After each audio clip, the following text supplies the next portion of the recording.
कलम कानपुर के इस सत्र में मैं Daksha Anand, hospitality partner the Landmark hotel और एहसास वुमेन की ओर से आप सभी का स्वागत करती हूँ। हम सबके लिए ये खुशी की बात है कि कोरोना के डरावने दौर से निकलकर हम सब एक दूसरे से यूँ आमने सामने मिलने लगे हैं, साथ बैठने लगे हैं, बातें करने लगे हैं। आप में से बहुत से लोग हो सकता है ये जानते हों, फिर भी अपने नए साथियों को मैं ये बताना चाहती हूँ कि प्रभा खेतान फाउंडेशन कला, साहित्य और संस्कृति के क्षेत्र से जुड़ी एक ऐसी संस्था है जो महिला सशक्तिकरण की दिशा में भी काम करती है।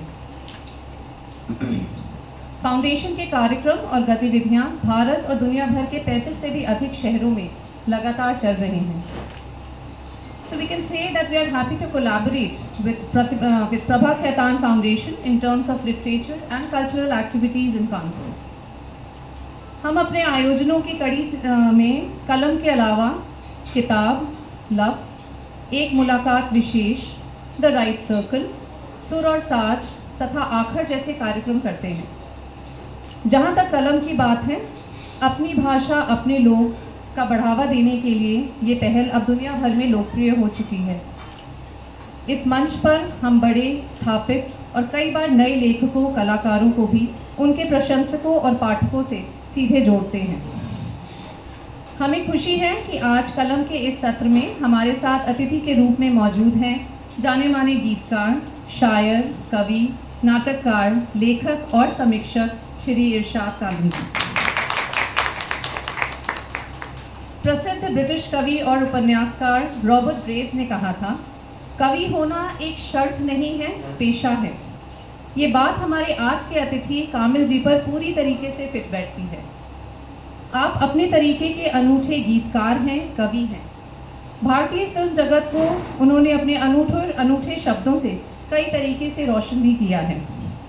उनके पास उदासी के बीच भी खुद की तलाश के लिए तू कोई और है जानता है तू, दुनिया के मुखौटों के खिलाफ परमेश्वर हे परमेश्वर, प्रेमिका के लिए शायद कभी ना कह सकूं मैं तुमसे, से लेकर हाय चक चक चक चक है तू जैसे गीत तो है ही। आओगे जब तुम उस साजना, अंगना फूल खिलेंगे और तुम्हें मोहब्बत है जैसे गीत भी हैं। ये गाने युवा दिलों की धड़कनों में गूंजते हैं। फिल्म इंडस्ट्री को अपने पॉपुलर गाने से लुभाने वाले कामिल जी ने बोलती दीवारें, एक महीना नज़्मों का और काली औरत का ख्वाब नामक संग्रहों से भी अपनी छाप छोड़ी है। आप कई सोशल मीडिया प्लेटफॉर्म पर भी युवाओं के लिए मौजूद रहते हैं। आपका आधिकारिक यूट्यूब चैनल इरशाद कामिल लेखन में अपने करियर बनाने के लिए बहुत उपयोगी है। आपके काम और उपलब्धियों की सूची इतनी लंबी है कि सत्र का सारा समय ही निकल जाएगा। फिर भी कुछ और बातें मैं बता दूं। कामिल जी 3 बार फिल्म फेयर अवार्ड जीत चुके हैं। इसके अलावा Mirchi music, IIFA GiMA, Zee cine, star guild, screen writers association award, Spotify, गाना.com आदि भी उन्हें और उनके कामों को न केवल जानते पहचानते बल्कि पुरस्कृत और सम्मानित भी करते हैं। आपको साहिर लुधियानवी पुरस्कार, कैफी आज़मी पुरस्कार और शैलेंद्र पुरस्कार से भी नवाजा जा चुका है। ये बातों का सिलसिला तो हमेशा चलता ही रहेगा। इन्हें यहीं विराम देते हुए कामिल जी से आगे की बातचीत के लिए मैं बुलाती हूँ डॉक्टर आरती गुप्ता जी को, एहसास वुमेन ऑफ कानपुर। आप डॉक्टर आरती गुप्ता जी, इनके बारे में एक लाइन बोलूँगी। She is the CIO of DBR Ventures and currently serves as a national head for Ficky Flow startup cell in addition to her other roles. मंच आपके हवाले। धन्यवाद दक्षा। आप सभी उपस्थित जनों को मेरा और प्रभा खैतान फाउंडेशन की ओर से स्वागत है।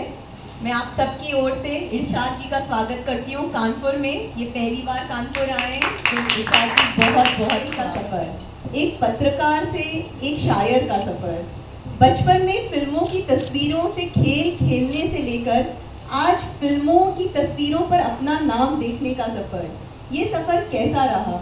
ज़रूर कुछ कठिनाइयाँ तो आपको करना ही पड़ा होगा।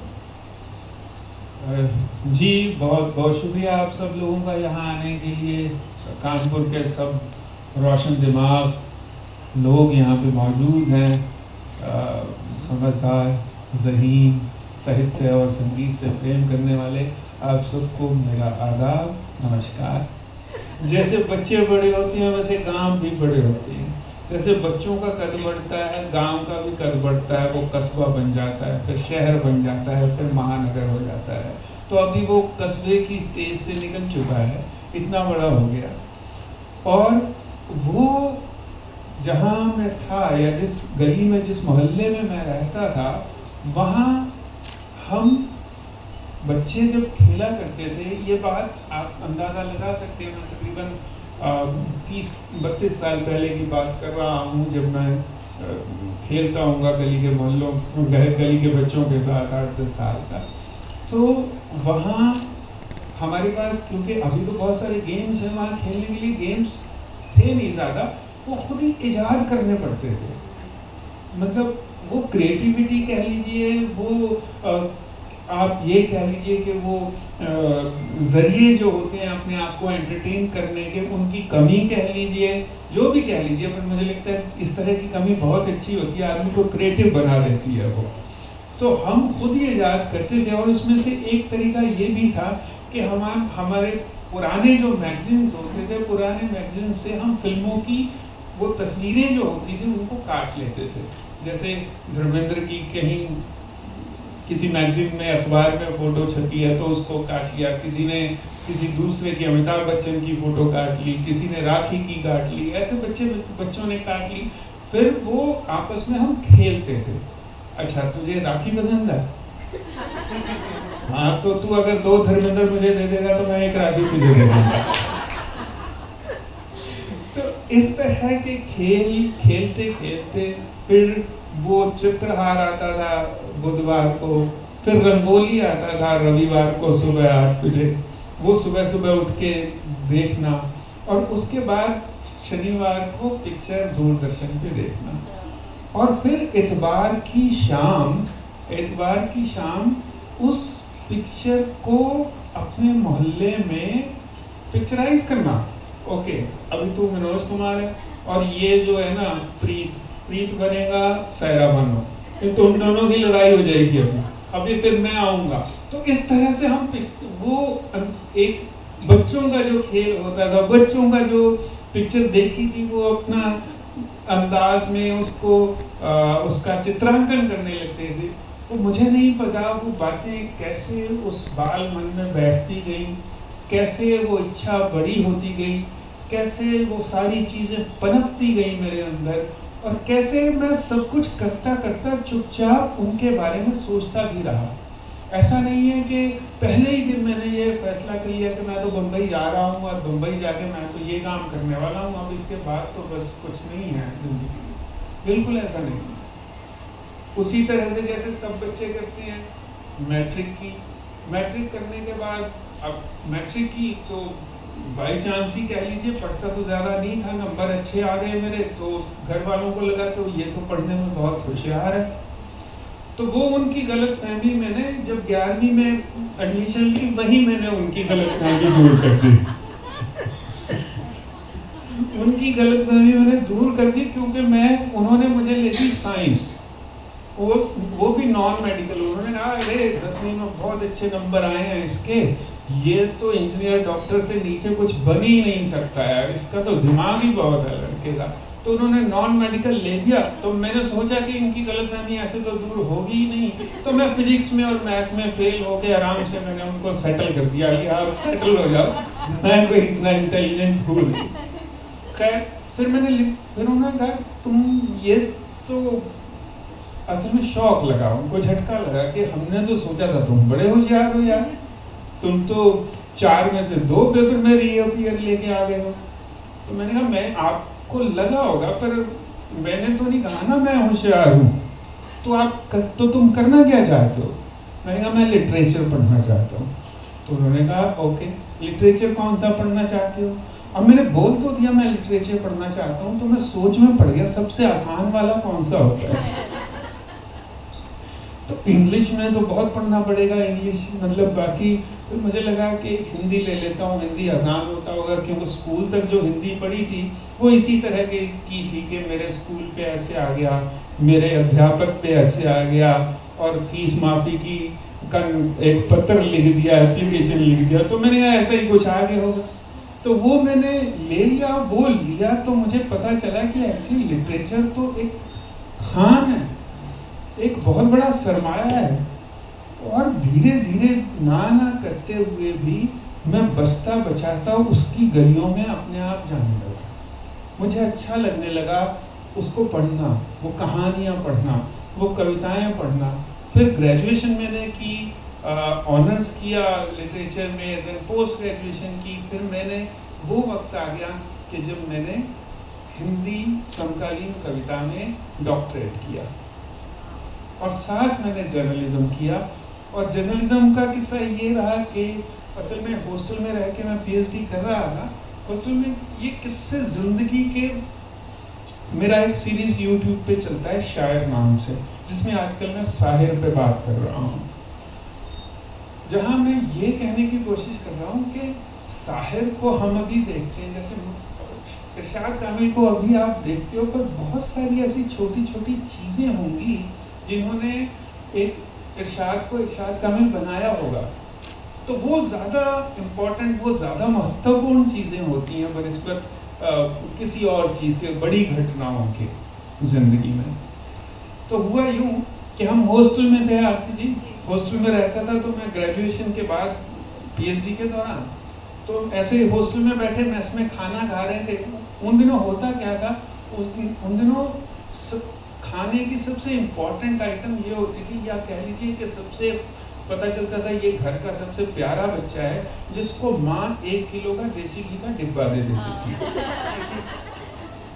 और फिर वो 1 किलो के देसी घी के डिब्बे में से के साथ एक छोटी सी डिब्बी लेके आता था, जिसमें 2 चम्मच वो डाल के लेके आता था कि एक अपने लिए, एक जो सामने बैठा हुआ अपना दोस्त उसको, उसके लिए। पूरा डिब्बा नहीं लेके आता था। तो हम लंच कर रहे थे बैठे, मैं और मेरा एक दोस्त, तो ताज़ा घर से आया था। अब खाना खाने बैठे, उसने बिना बात किए, बिना पूछे मेरी दाल में घी का चम्मच डाल दिया। मैंने कहा इसको जरूर कुछ ना कुछ मतलब है मेरे से। ऐसे ही कोई घी नहीं देता। हाँ, इतनी बड़ी रिश्वत दे रहा है मुझे, मतलब ये जरूर मुझे कुछ बोलने वाला है कि मेरा ये काम कर देना। तो खैर खाना खाने लगे। मेरे पास एक मोटरसाइकिल था, RX 100 यामा उन दिनों। तो मैंने कहा तेरे पास यार मोटरसाइकिल है ना? मैंने कहा हाँ। तुम मुझे वो ट्रिब्यून तक छोड़ के आ सकते हो? अब दोपहर का टाइम और ऐसी गर्मी, यार ट्रिब्यून कौन जाएगा? यूनिवर्सिटी से ट्रिब्यून, मतलब एक शहर का एक सिरा यूनिवर्सिटी और दूसरा सिरा ट्रिब्यून। मैंने कहा क्यों जाना, क्यों? कहता वॉक इन इंटरव्यूज हैं यार वहाँ पे, तो मैं वहाँ जाना चाहता हूँ। तो मैं उसके एहसान तले दबा हुआ था, 1 चम्मच घी कोई कम तो होता नहीं है। तो मैं इनकार कैसे कर सकता था? तो मैंने कहा ठीक है मैं छोड़ आऊँगा यार। तो मैं उसको उस 1 चम्मच घी के एम्स में छोड़ने चला गया ट्रिब्यून का। अब उसने बाहर लगा हुआ नोटिस पढ़ा, मैंने भी पढ़ा, जो कि पढ़ने के बाद उसने कहा कहता यार ये 20 मिनट का कोई ऑब्जेक्टिव टाइप टेस्ट है, उसके बाद अगर पास हो गए तो 20 मिनट की बात है, कहता बस तुम रुको और गन्ने का जूस पियो, और मैं तभी आया। तो मैंने कहा चलो ये भी ठीक है। अब फिर मैंने सोचा यार जो क्वालिफिकेशन इसकी है वही तो मेरी है। ये 20 मिनट एसी में बैठेगा और मैं यहाँ 43 डिग्री में बाहर खड़ा रहूंगा इसका इंतजार करता, तो मैं भी क्यों ना अंदर ही जाके बैठ जाऊँ। तो मैं भी अंदर जाके बैठ गया। अब वो 20 मिनट का ऑब्जेक्टिव टाइप टेस्ट हुआ, वो मेरे भाई साहब फेल हो गए, मैं पास हो गया। बढ़िया। तो इस तरह से वो ट्रिब्यून में मेरी जॉब लगी वहाँ पे। मैंने कहा भाई चलिए ये भी अच्छी बात है। अब जॉब लगी, जॉब लगने के बाद मुझे ये एहसास हुआ कि ये मिल तो गई है चीज़, एक्चुअली मैंने चाही नहीं थी। चाह तो मैं तो वो बचपन में तो शाम को फिल्में बनाया करता था, जो मैं सैटरडे को देखता था, संडे को देखता था। कई बार आधी भी आती थी, आधी सैटरडे को आती थी और आधी संडे को आती थी, ऐसा भी होता था। तो फिर वहाँ से मुझे एहसास हुआ, बॉम्बे से एक डायरेक्टर थे लेक टंडन साहब, जिन्होंने बहुत अच्छी बड़ी पिक्चरें बनाई थी पुराने डायरेक्टर थे, जैसे प्रोफेसर पिक्चर जो शम्मी कपूर की उन्होंने बनाई थी, या झुक गया आसमान राजेंद्र कुमार की पिक्चर थी वो उन्होंने बनाई थी, या अगर तुम साथ हो राजेश खन्ना की पिक्चर थी वो भी उन्होंने बनाई थी। वो शूटिंग करने के लिए चंडीगढ़ आए, और वो चंडीगढ़ आए तो उस चंडीगढ़ के दौरान उनके साथ मेरी मुलाकात हुई। ये भी एक अलग किस्सा है, ये अगर आप पूछेंगे तो फिर मैं बताऊंगा, मैं क्यों सारे किस्से खुद ही सुनाता रहूँगा। आपके साथ इतने किस्से हैं कि मतलब पूरी शाम किस्सों में ही निकल जाएगी। तो ऐसे आप पत्रकार बने और पत्रकार से आपका बॉलीवुड में एंट्री हुई आपकी। और चलिए इरशाद जी, इसके बाद आते हैं आपकी किताब पर। ये जो है किताब काली औरत का ख्वाब, मैं आपसे पूछने से पहले जरा ऑडियंस से पूछना चाहती हूँ, आपको क्या लगता है ये कौन है ये काली औरत जो इतनी महत्वपूर्ण है इरशाद जी की लाइफ में कि उन्होंने अपनी किताब का टाइटल ही रख दिया ये? Any guesses? Did he travel to South Africa or something? चलिए एक है साउथ अफ्रीकन है कोई, और कोई ऑडियंस में कोई गेसेस? कौन है ये काली It's a औरत? very easy guess. I think what she is like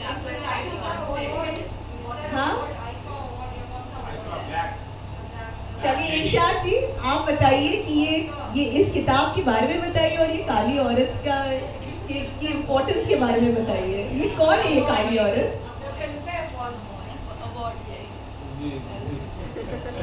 मजाक की बात नहीं। ये वही काली औरत है जो आपने समझी। जब भी कोई किसी छोटे गांव से या शहर से बम्बई की तरफ कोई आर्टिस्ट, कोई भी आर्टिस्ट, वो लेखक हो, एक्टर हो, वो सिनेमा ऑटोग्राफर हो, वो कोरियोग्राफर हो, वो कॉस्ट्यूम डिज़ाइनर हो, वो स्टोरी राइटर हो, स्क्रीन प्ले राइटर हो, सिंगर हो, म्यूजिक डायरेक्टर हो, सफ़र तय करता है तो उसका ख्वाब होता है कि ये काली औरत एक दिन मैं अपने हाथ में लूँगा और फिर मैं वहाँ खड़े होकर कहूँगा thank you God, thank you to my parents, thank you to my friends. वो स्पीच देंगे आप, बहुत बार प्रैक्टिस करते हैं। और फिर यकीन मानिए वो जो ट्रेन का सफ़र होता है उससे लेके उसके गांव या कस्बे से लेके मुंबई तक का, वो ये प्रैक्टिस करता जाता है इसके बारे में। तो ये वो काली औरत है। काली औरत फिल्म फेयर इसलिए क्योंकि उसको ब्लैक लेडी भी बोलते हैं, ब्लैक लेडी गोज टू, ऐसे बोलते हैं।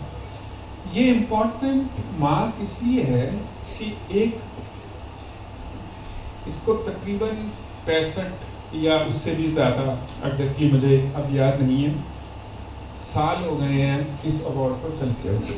ये सबसे ज़्यादा ऑथेंटिक अवार्ड माना जाता रहा है। और फिर मैंने ये सोचा कि ये वो अवार्ड है यार जिसके लिए कभी साहिर को मिला होगा ये अवार्ड, कभी शकील बदायूनी को मिला होगा, कभी मजरू सुल्तानपुरी साहब को मिला होगा, अनंत बख्शी साहब को मिला होगा। तो एक हायरार्की जो बनती है, एक लाइनेज जो बनती है, उसमें आपको भी आना है, आपको भी खड़े होना है, आपको भी एक ख्वाहिश है कि गिना जाए। तो इसलिए उस अवार्ड की इम्पोर्टेंस बन जाती है। और जनरली इंडस्ट्री में भी नाउ ही इज अराइव्ड, इस तरह का सेंटेंस जनरली उसके लिए बोल दिया जाता है जो फिल्म फेयर जीत चुका हो।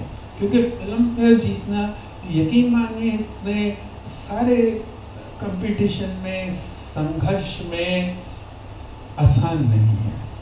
वो एक अलग दिलगोटा, अलग पसीना, अलग खून उसके लिए जलता है, अलग मेहनत करनी पड़ती है। वो अगर हासिल हो जाए तो आदमी को लगता है कि now I have arrived. And this book is about that, कि how I got my first Filmfare, the story behind the song. बहुत ही मैं दर्शकों से रिक्वेस्ट करूंगी कि आप प्लीज़ ये किताब पढ़िए। मैंने खुद ने अभी ये किताब पढ़ी है। ये बहुत ही दिलचस्प कहानी है आपकी। तो इरशाद जी आते हैं आपकी कुछ बात करते हैं कि आपकी पहली फिल्म के बारे में। मुझे पता है यहाँ पे बैठे लोगों को भी कुछ आइडिया होगा कि आपकी पहली रिलीज फिल्म तो चमेली थी, बट ये आपकी पहली साइन फिल्म भी नहीं थी। तो इसके बारे में कुछ थोड़ा सा बताइए। दोनों चमेली के बारे में, इम्तियाज़ अली के साथ की बॉन्डिंग के बारे में और आपकी पहली साइन फिल्म के बारे में। जी, चमेली मेरी पहली रिलीज्ड पिक्चर थी, जिसमें से अभी भी अक्सर आपको गाने कई बार सुनने को मिल जाती हैं। बरसात होती है तो भागे रे मन कहीं जागे, आगे रे मन सुनने को मिल जाता है। परमानेंट प्लेलिस्ट पे है वो गाने।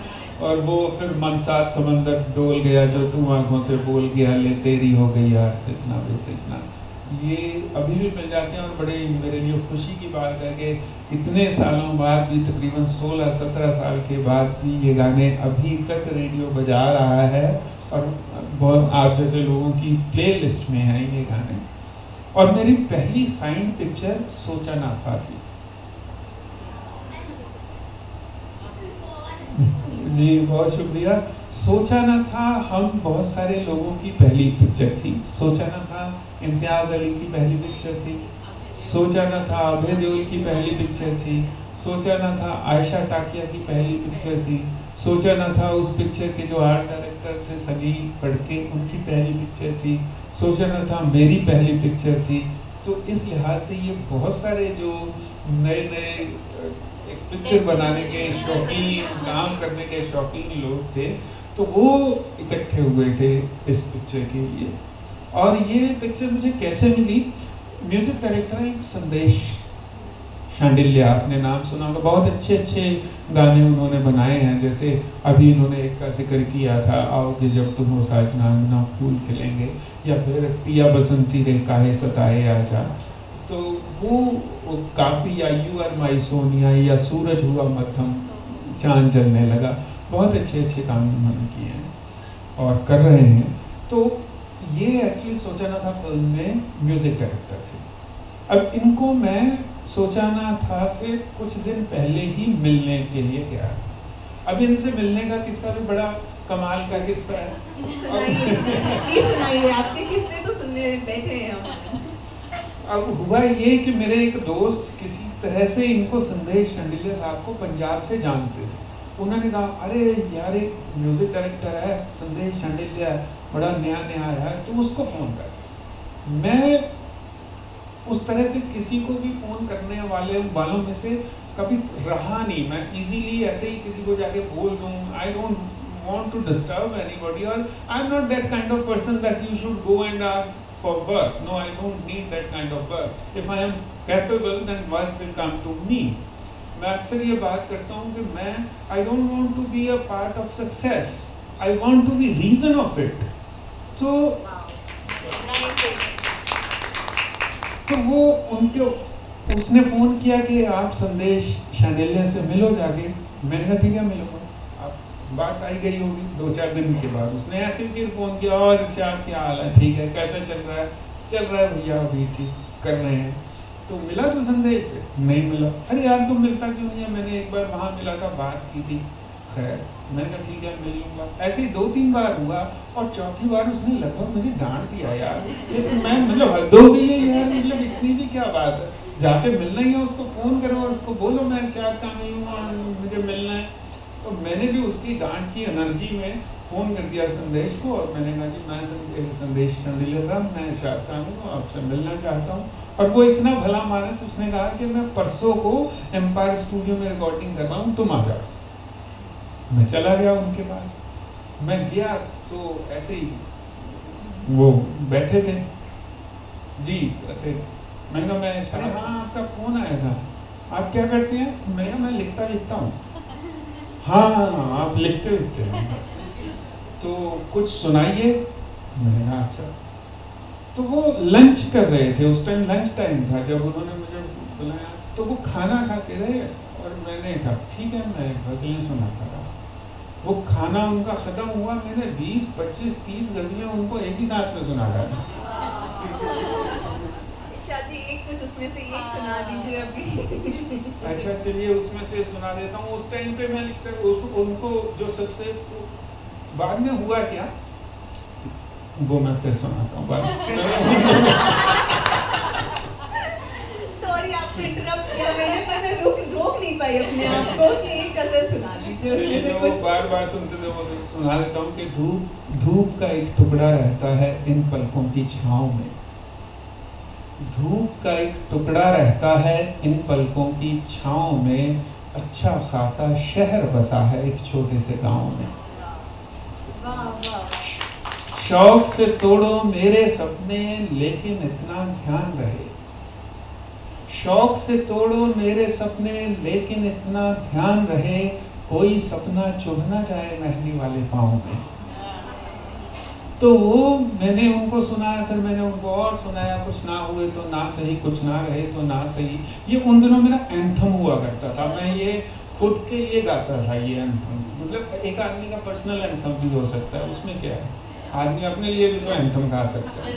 बिल्कुल गा सकता है। कुछ ना हुए तो ना सही, कुछ ना बने तो ना सही, कुछ ना मिले तो ना सही, कुछ ना रहे तो ना सही, मेरी सोच ने तेरे हुस्न के 16 श्रृंगार कर दिए, मेरी सोच ने तेरे हुस्न के 16 श्रृंगार कर दिए, अब मुझसे रूठ के सनम तू ना सजे तो ना सही, ले फूल तुझको कह दिया चल चांद भी कह देते हैं, अब भी तेरी रूठी नजर कर ना हंसे तो ना सही।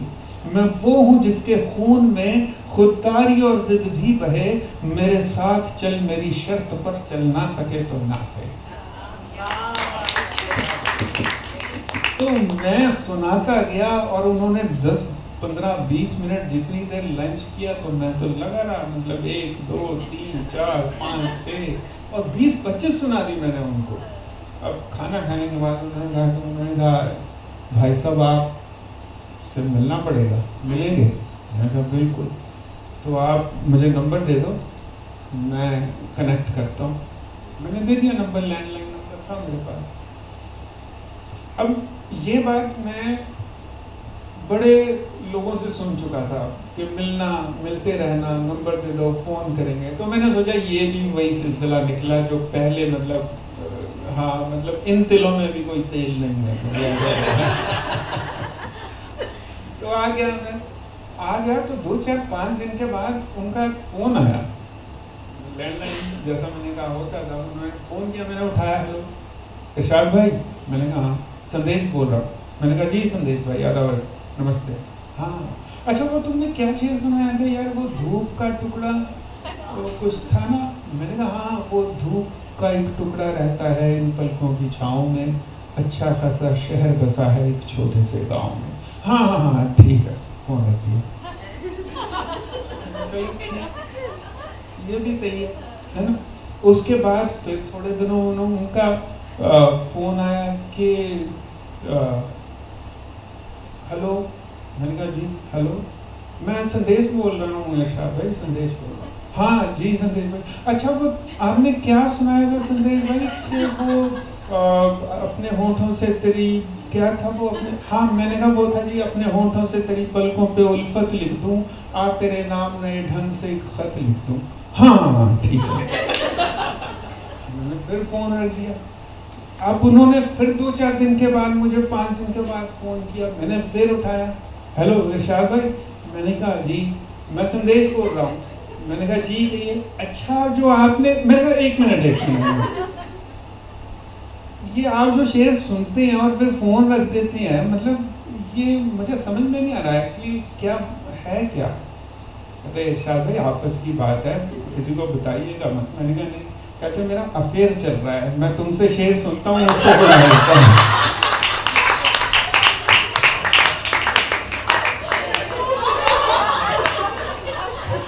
फिल्मों में नहीं, पहला आपने काम दिया किसी की लव लाइफ सेटल करने के लिए। वो तो मैं कॉलेज से करता आ रहा हूँ। और फिर वाकई उनकी, मतलब हमारी भाभी से उनकी शादी हो गई और वो बिल्कुल, मैं बड़ा खुश हूँ कि मेरी शायरी काम आई। बहुत ही अच्छी। इरशाद जी आप अपनी किताब में कहते हैं कि फिल्मों की कहानी में गाने होते हैं, ये तो सब जानते हैं, पर उन गानों के पीछे कहानियाँ होती हैं, ये बहुत थोड़े लोग जानते हैं, कोई नहीं जानता। तो आज मैं अपना फेवरेट गाने के पीछे क्या कहानी थी वो सुनना चाहूँगी। मेरा आपकी तमाशा मूवी का जो गाना है जिसकी वजह से आपको फिल्म फेयर अवार्ड भी मिला, ये काली औरत का ख्वाब आपका पूरा हुआ, उसके पीछे वाली कहानी बताइए। जी, काली औरत का ख्वाब मेरा उस गाने से पूरा हो गया था। उस पहला फिल्म फेयर मुझे लावाज कल जो पहली आई थी उस पे मिला था। आज दिनचर्या तेरे रहबर का, मांगा जो मेरा है जाता क्या तेरा है, मैंने कौन सी तुझसे फिल्म। वो भी लगने लगा है। दोनों का सुनते हैं। जब तमाशा पिक्चर बन रही थी, जनरली होता क्या है, बहुत सारे काम ऑर्गेनिक होते हैं। पिक्चरें दो तरीके से होती हैं, या म्यूजिक दो तरीके से बनता है फिल्मों में। एक तो होता है ये गाने पिक्चरों में डाल दो, या होता है कि ये पिक्चर है, इसमें कौन से गाने आने चाहिए। और जो ये पिक्चर है, कौन से गाने आने चाहिए, वो आपके साथ ज़्यादा देर रहते हैं, वो ऑर्गेनिक होते हैं, वो किसी और पिक्चर में नहीं जा सकते। जो ये गाने पिक्चर में डालते वाला जोन होता है, वो बिल्कुल वैसी बात हो जाती है कि फिर वो गाने कम, आलू ज़्यादा हो जाती हैं, वो किसी भी सब्जी में डल जाते हैं। तो अब अगर तुम साथ हो, अगर तुम साथ हो की जगह हमने एक और गाना ऑलरेडी बनाया हुआ, रहमान साहब का म्यूजिक है, और जैसा आप जानते हैं कि इम्तियाज़ डायरेक्टर हैं इस पिक्चर के। अब जब इम्तियाज़ उस गाने पे पिक्चराइज कराया वो गाना, अगर जिन लोगों ने तमाशा पिक्चर देखी हो या एटलीस्ट ये गाना देखा हो कि अगर तुम साथ हो, पल भर ठहर जाओ, दिल ये संभल जाए, तो जब वो गाना पिक्चराइज करके आया था, तो वो इतना खूबसूरत पिक्चराइज किया हुआ गाना था कि हमने जो बनाया था उस मोमेंट पे, उस सिचुएशन के लिए, वो हमें लगा कि ये ज़्यादा अच्छा शूट किया हुआ गाना है। हमने जो गाना बनाया है वो थोड़ा सा कम पड़ रहा है इस सिचुएशन में, इस शूट में कम पड़ रहा है। तो मैंने और रहमान साहब ने बात हुई हमारी आपस में, तो रहमान साहब ने कहा एक और गाना बनाते हैं हम, क्योंकि बैकग्राउंड सॉन्ग है, लिप सिंक नहीं है, तो we could have that liberty के एक नया गाना बनाएं और हम उस गाने को लेके लगाएं उस सिचुएशन पे। तो हमने एक और गाना बनाया, वो गाना भी उतना आया नहीं जगह पे जितना आना चाहिए था। फिर हमने दूसरा एक और गाना बनाया, यानी एक बना चुके थे हम, फिर हमने दूसरा बनाया, फिर हमने तीसरा गाना बनाया, वो भी नहीं लगा। फिर हमने चौथा गाना बनाया, वो भी वहाँ नहीं पहुँचा जहाँ उसे पहुँचना चाहिए था। फिर हमने आखिर में ये अगर तुम साथ हो गाना आया, जो लग गया। काफी मेहनत लगी जी। और आप यकीन मानो, जो हमने गाने छोड़े थे, वो ऐसा नहीं था कि वो गाने अच्छे नहीं थे, पर एक होता है कि आदमी बिल्कुल जिसे कहते हैं ना, टू द टी कहता है ना, आदमी कहता है कि वहाँ टू द टी वाला, हाँ, वो नहीं हो रहा था, थोड़ा आसपास रहता था। जैसे मैं आपको दो लाइनें सुनाता हूँ छोड़े हुए गाने की, आप सिचुएशन ध्यान में रखिएगा। सिचुएशन वही है कि दीपिका पादुकोण और रणबीर कपूर आपस में, तो वहाँ मैंने लिखा था कि अब तेरे प्यार की कुछ ज़रूरत नहीं मुझे, अब तेरे प्यार की कुछ ज़रूरत नहीं मुझे, ये भी नहीं कि तुझसे मोहब्बत नहीं मुझे। फिर इसको रिप्लेस करके तेरी आंखों में है तेरे सपने, तेरे सपनों में नाराज़ी, मुझे लगता है बातें दिल की होती लफ्ज़ों की धोखेबाजी, तुम साथ हो या ना हो क्या फ़र्क है, बेदर्द थी ज़िंदगी बेदर्द अगर तुम साथ। क्या हिट होता है, गाने उस आधार पे लिखे जाते हैं। आपने जैसे अभी बताया कि कुछ पिक्चरें होती है जिसमें गाना फिट हो जाता है, कुछ सिचुएशन पे गाने लिखे जाते हैं। तो ये कमर्शलाइजेशन और साहित्य का जो संतुलन है, वो एक कवि कैसे बना कर रखता है, वो आप मतलब कैसे बना कर रखते हैं बॉलीवुड में? जी, बाकियों का तो मुझे पता नहीं है, मुझे अपना ही पता है। मैं कोशिश ये करता हूँ कि असल में मैं अक्सर ये बात करता हूँ कि कमर्स ना एक उस तरह की ज़रूरत है जैसे गेहूँ हमारी ज़रूरत है।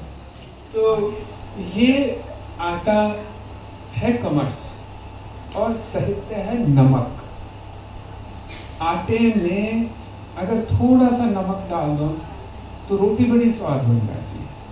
तो मैं वही काम करता हूँ, मैं कमर्स में थोड़ा सा चम्मच भर साहित्य डाल देता हूँ। तो इस तरह से वो साहित्य भी बचा रह जाता है, वो चीज़ें कमर्शियल भी हो जाती हैं, वो लोगों को पसंद भी आ जाती हैं। और दूसरे, अपने आप को अच्छा लगना सबसे ज़रूरी होता है किसी दूसरे को अच्छा लगने से पहले। जिस दिन आप खुद को, आपको लगता है मैं आज बहुत अच्छे से तैयार हुई हूँ या हुआ हूँ, उस दिन आपको बाकी लोग भी कहते हैं आज तो तुम बड़ी खूबसूरत लग रही है, आज तो तू बहुत अच्छा लग रहा है। ये सबसे पहली चीज़ ये होती है कि सबसे पहला एहसास आपने खुद को दिलाना होता है। तो जब मैं गाना लिखता हूँ तो मैं गाने की कोशिश करता हूँ क्या इस गाने जो गिवन सिचुएशन है, ज़रूरी नहीं है कि आप हमेशा ही गाना लिटरेरी गाना ही लिखेंगे। शाहिर ने भी लिखा है करा लो तेल मालिश, है ना। शैलेंद्र ने भी लिखा है चिल्लाती कजरी सुनाए, तो वो सिचुएशन के हिसाब से लिखा है। मैंने भी लिखा है तूने मारी एंट्रियां और दिल में बजी घंटी। तो वो सिचुएशन के हिसाब से चीज़ें होती हैं। और लेकिन उन सिचुएशंस में भी आप किस तरह से एक फील डालते हो, थोड़ा सा लिटरेचर डालते हो, वो आपकी कला के ऊपर डिपेंड करता है, वो आपकी समझ के ऊपर डिपेंड करता है। बेसिकली आपने गाने को यहाँ की बजाय, यानी कानों की बजाय दिल तक पहुँचाना होता है। मैं वही कोशिश करता हूँ कि गाना दिल तक पहुँचे। ईशा जी, आप ऐसी रोटियां बनाते जाइए और हम स्वाद लेके खाते जाएंगे। अच्छा जी, मेरा अगला सवाल है, कहते हैं जिंदगी में सफलता से ज़्यादा विफलता बहुत कुछ सिखा जाती है। आपकी किताब में भी कहते हैं आपको लाइफ में जो रिजेक्शन मिली, जो चिट्ठियाँ मिली रिजेक्शन वाली, वो आपने बहुत संभाल के रखी है। इसके बारे में कुछ बताइए। ये लव लेटर्स की बात नहीं है। ये उन चिट्ठियों की बात कर रही हैं जो मैं कविताएं भेजा करता था पत्र पत्रिकाओं को, और वो छापती नहीं थी पत्र पत्रिकाएं, और साथ में टिकट लगा लिफाफा भी भेजते थे उन दिनों, ताकि उनको लौटाने में कोई दिक्कत ना हो, वो फिर वापस कर देते थे आपकी कविताएं। तो इस तरह से बहुत सारे मैं भी, क्योंकि मैं लिखता था और मुझे बड़ा शौक होता था कि मेरी कहीं छपे, किसी अखबार में छपे, किसी पत्रिका में छपे, और फिर मेरा नाम आए। फिर मैं बहुत मतलब टीनेजर ही था, फिर कभी जब छप जाती थी किसी अखबार में, फिर मैं उसी अखबार को दिन में 10 बार ऐसे पढ़ता था जैसे पहली बार पढ़ रहा हूँ, और अपना नाम देख के 10 बार उसी तरह से खुश होता था जैसे पहली बार मैंने अपना नाम देखा। और वो लाइन अगर आप देखें ना, तुझे पहली बार मैं मिलता हूँ हर दफा, और हो गाने की, वो रॉक स्टार का गाना, वो कुछ वैसी फीलिंग, कुछ वैसी ही फीलिंग होती थी। तो वो जो रिजेक्ट मैं भेजता था, टिकट लगा लिफाफा भेजता था, जनरली क्या होता था, टिकट लगे लिफाफे में 100 में से 99 लोग मेरी कविताएं वापस कर देते थे। तो कोई कहता था अभी हमारे पास जगह नहीं है इसको छापने की, कोई लिखता था हमारे पास पहले ही इतनी कविताएं आ चुकी हैं, कोई लिखता था आपकी कविताओं की सरलता बिल्कुल फिल्मी गीतों की तरह है, तो आपकी कविताएं नहीं छापी जा सकती। वो मैंने सारी चिट्ठियां संभाल के रखी हुई हैं। वो चिट्ठियां मेरा सरमाया है, वो मुझे अच्छा लगता है उनको, उस रिजेक्शन को बार बार पढ़ना। सफल होने के बाद अगर आप, मुझे ऐसा लगता है, अगर आपको मुझे अपने पाँव ज़मीन पे रखने हैं तो उन चिट्ठियों की बहुत अहमियत है। वो चिट्ठियाँ मुझे बताएंगी कि मुझे कैसे ज़मीन पे खड़े रहना है और कैसे ज़मीन पे अपने पाँव टिकाए रखने हैं। जब ज़मीन में, जड़ें ज़मीन में रहती हैं तो पेड़ आसमान छू ही लेता है, जड़ों से कट जाता है तो गिर जाता है।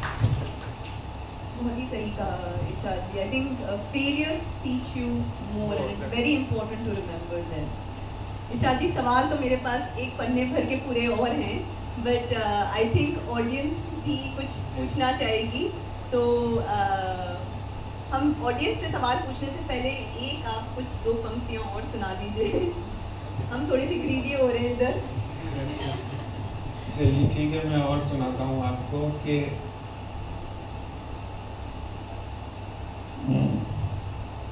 मैं कब कहता हूँ कि उलझन कम कर दे, मैं कब कहता हूँ कि उलझन कम कर दे, हाँ बस उसकी मेरी अनबन कम कर दे।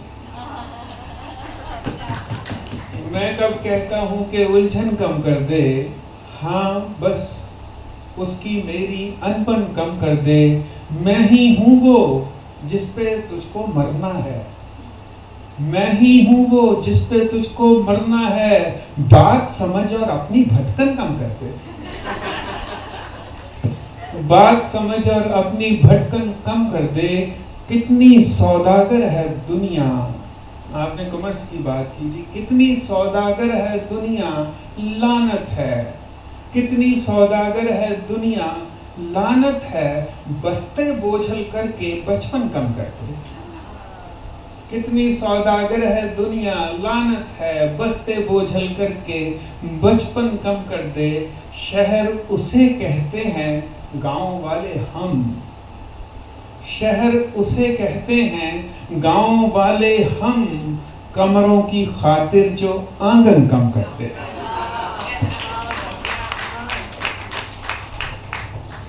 Thank you. अब हम ऑडियंस से अगर किसी को कोई सवाल पूछने हैं तो भेज भी देंगे तो मुझे कोई खतरा नहीं है।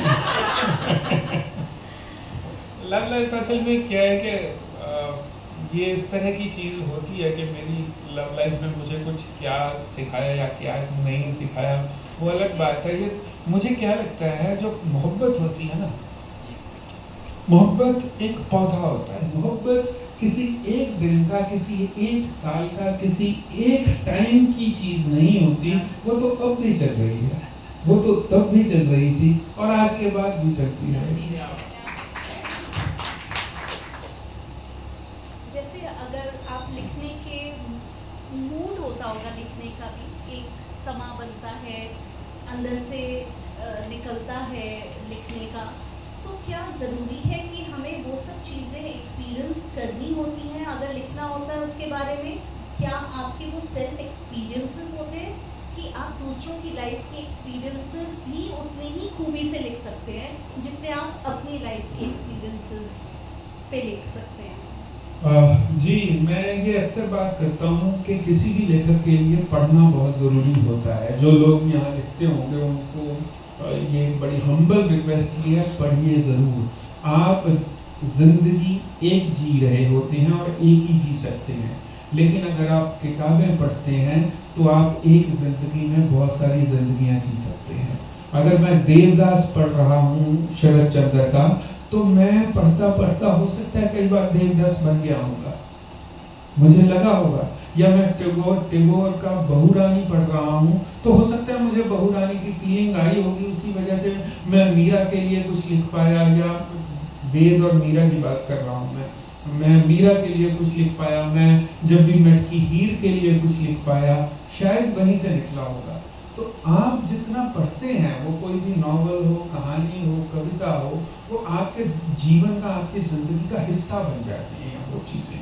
वो भी आप दूसरों का पढ़ा हुआ या दोस्तों के साथ हुआ या दूसरे लेखकों से आया हुआ तजुर्बा भी आप बखूबी, अगर आपको आता है ना, तो आप बखूबी बयान कर सकते हैं।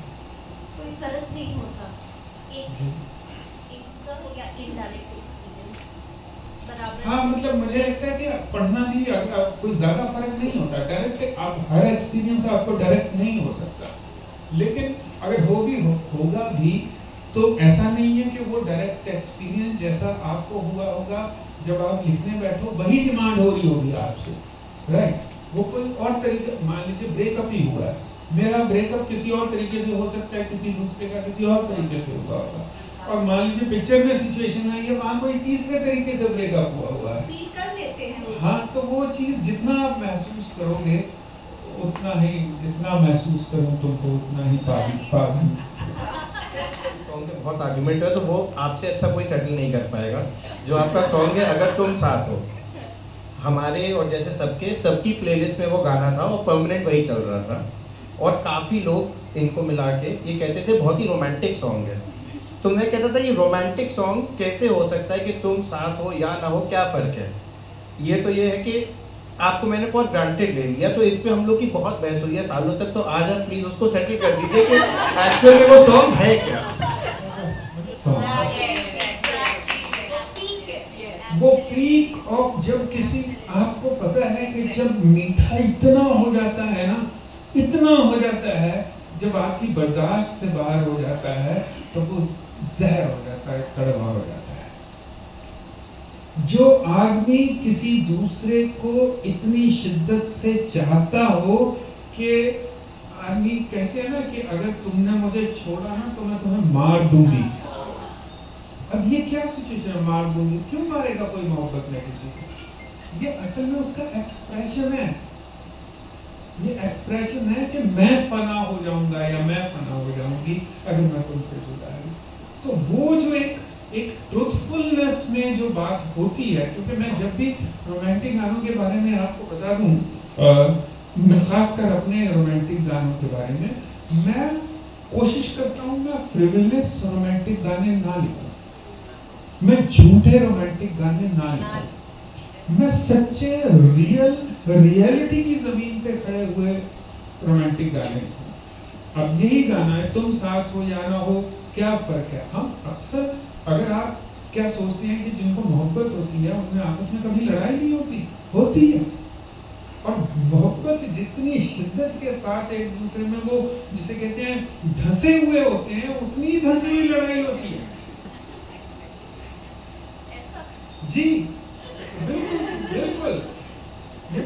सी, आप एक्शन का रिएक्शन तो वही है ना। आप, ये तो बहुत पुरानी थ्योरी है ना कि जैसा एक्शन है, जितनी जोर से आप गेंद फेंकेंगे उतनी जोर से आपकी तरफ आएगी।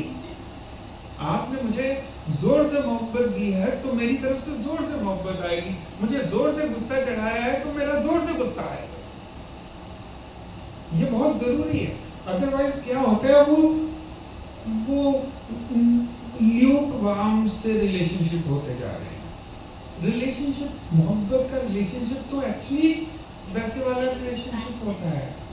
वो तो सबसे जिंदा रिलेशनशिप वही होता है, लड़ाई मार कुटाई जिसे आपस में। ये तो आपने एक्सक्यूज दे दिया सबको याद रखने का। मुझे ऐसे लगता है कि अगर आप किसी से बहुत ज्यादा मोहब्बत करते हैं तो आप लड़ नहीं सकते। मतलब आपके अंदर से वो नेगेटिविटी निकलेगी नहीं, क्योंकि इतना प्यार भरा है तो आपकी नेगेटिविटी खत्म हो जाएगी। लड़ाई को आप नेगेटिव इमोशन क्यों मानती हैं? अंडरस्टैंडिंग होनी चाहिए। अंडरस्टैंडिंग तो बहुत ही आज का ब्यूरोक्रेटिक वर्ड है।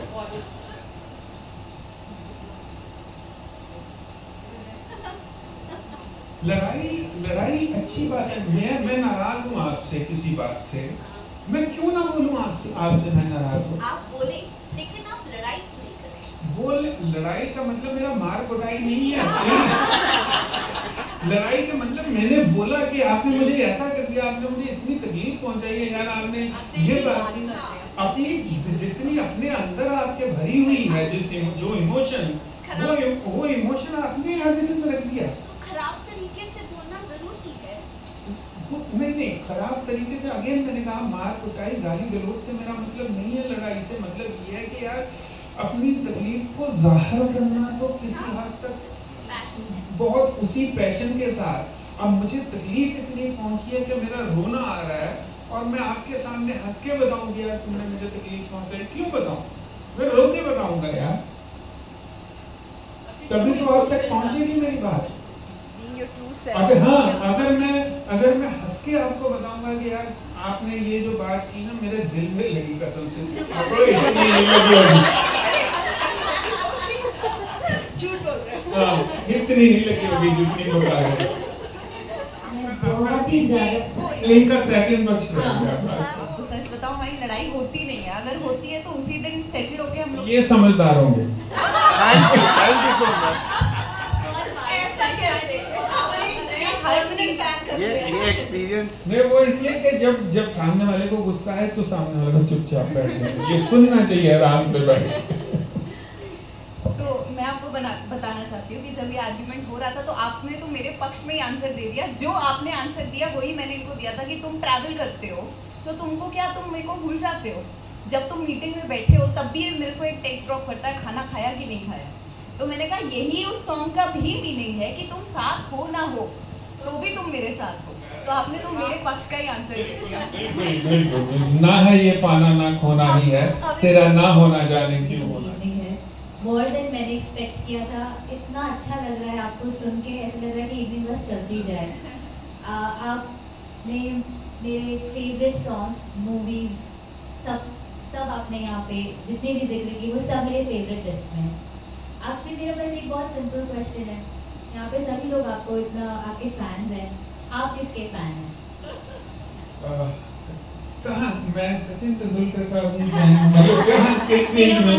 मेरा मतलब आपकी ही फील्ड शायरी में जी।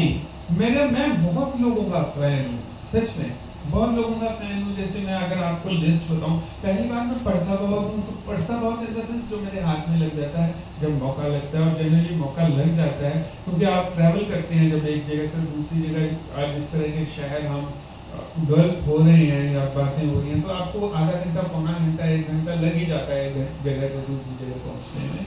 तो वो वक्त बहुत अच्छा वक्त होता है अपने आप को किताब के साथ इन्वॉल्व करने में। और मेरी थोड़ी सी दिक्कत ये भी है कि अगर मैं बाहर देखता हूँ शीशे से तो मुझे कई बार गुस्सा आने लगता है। वो गुस्सा मुझे इसलिए आने लगता है, मुझे कई बार कोई होर्डिंग की लाइन नहीं पसंद आती। सच में ये बिल्कुल मुझे ऐसा लगता है जैसे this is the address of high class people. मतलब ये कौन डिसाइड करेगा कि this is the address of high class people? मतलब तुम बिल्डर हो तो तुमने ये डिसाइड कर दिया दिस इज द एड्रेस?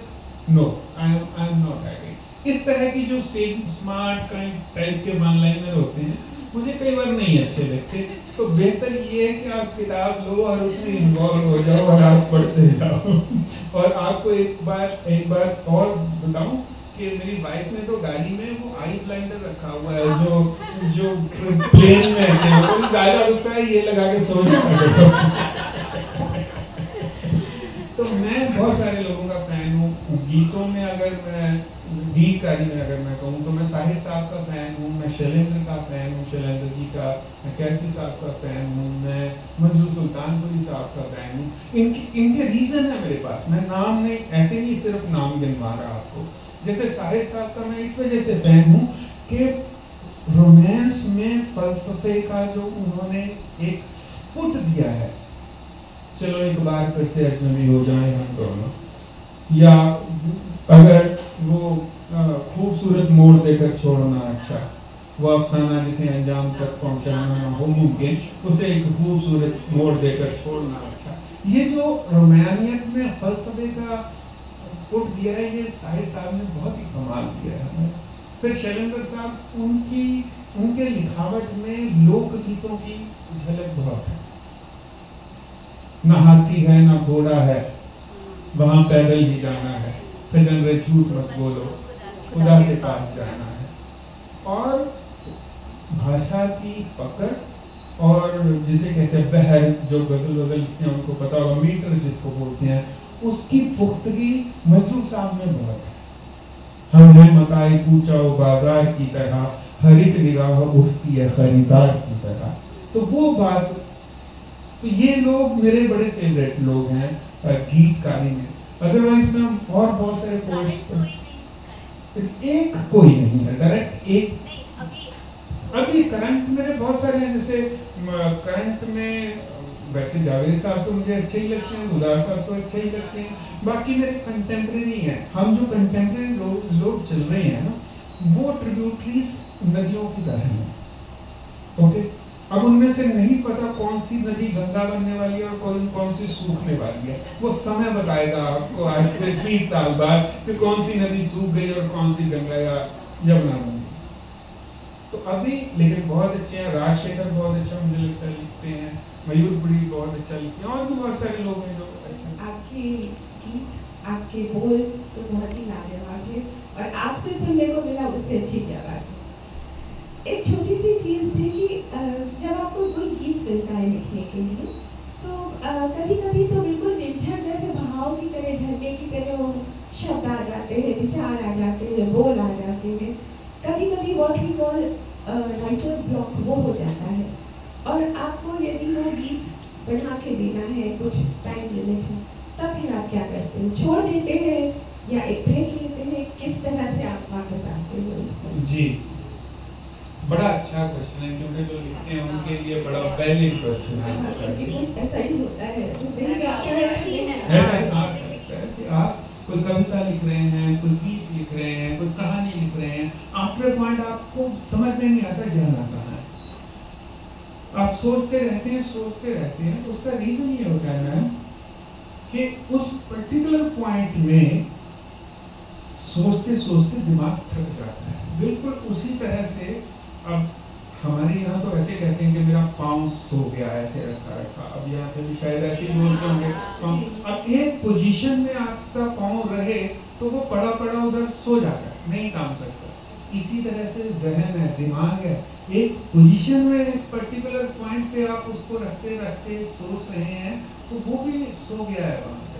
अब ऐसे में करना क्या चाहिए या करना, मैं क्या करता हूँ मुझे नहीं पता कि कैसे ये वैलिड, ये बिल्कुल वैसी बात है कि कितनी वैलिड किस पे है। मैं क्या करता हूँ, उस वक्त आपको अपने दिमाग को सोचने से रोकना होता है।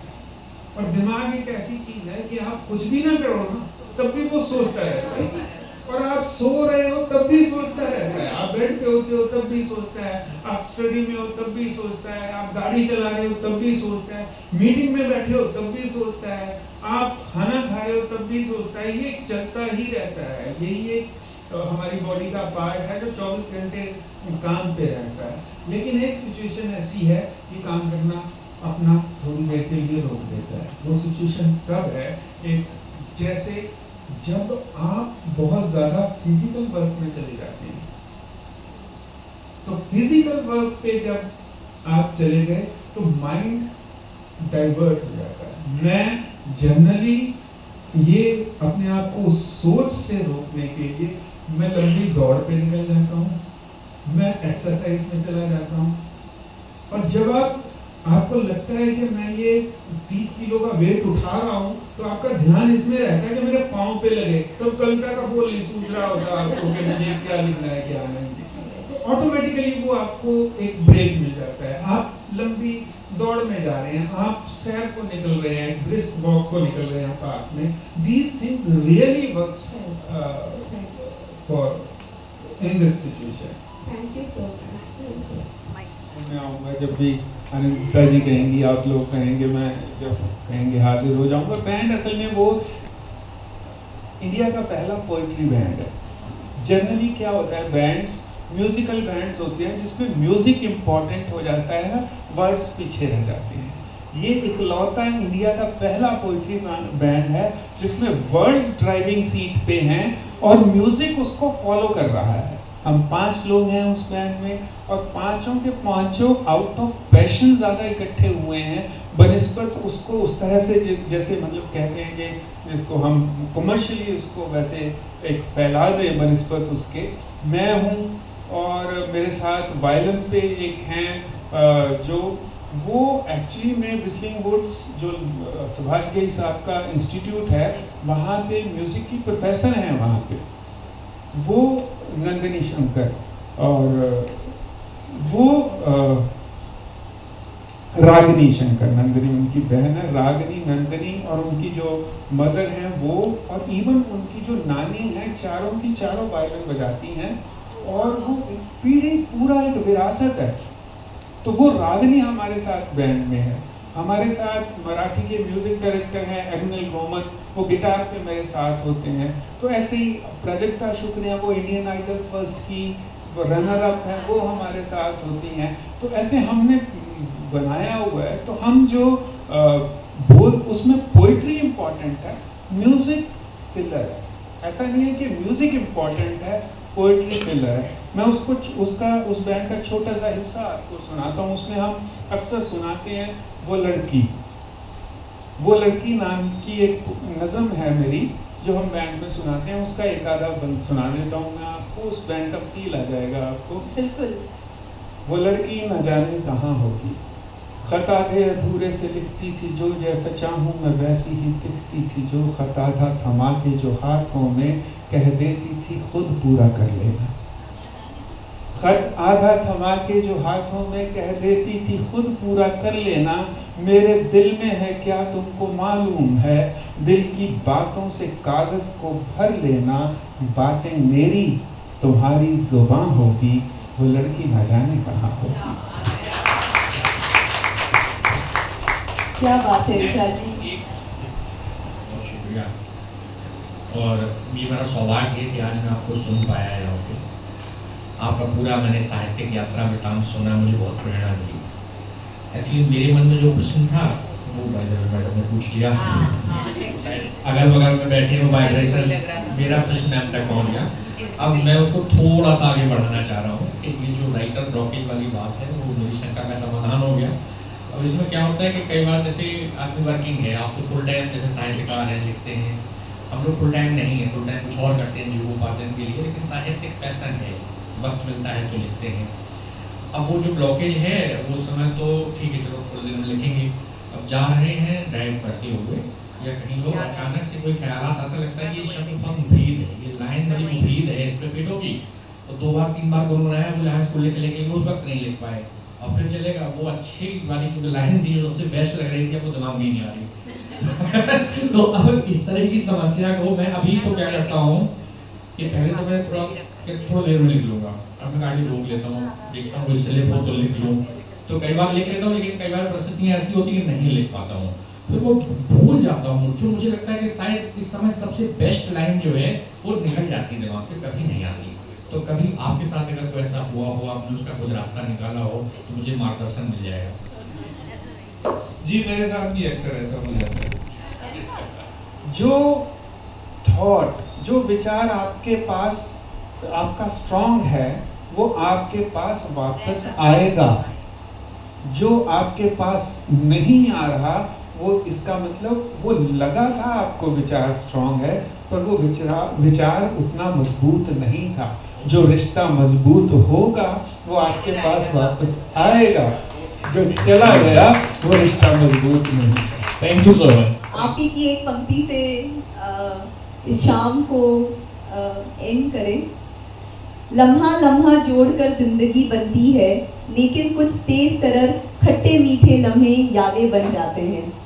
आपके साथ आज ये बिताए गए मीठे मीठे लम्हे हम कानपुर वालों को हमेशा हमेशा के लिए याद रहेंगे। Thank you so much. मुझे भी बहुत बहुत याद रहेगा। बहुत बहुत आप लोग आज की शाम आए, आप लोगों का बहुत शुक्रिया।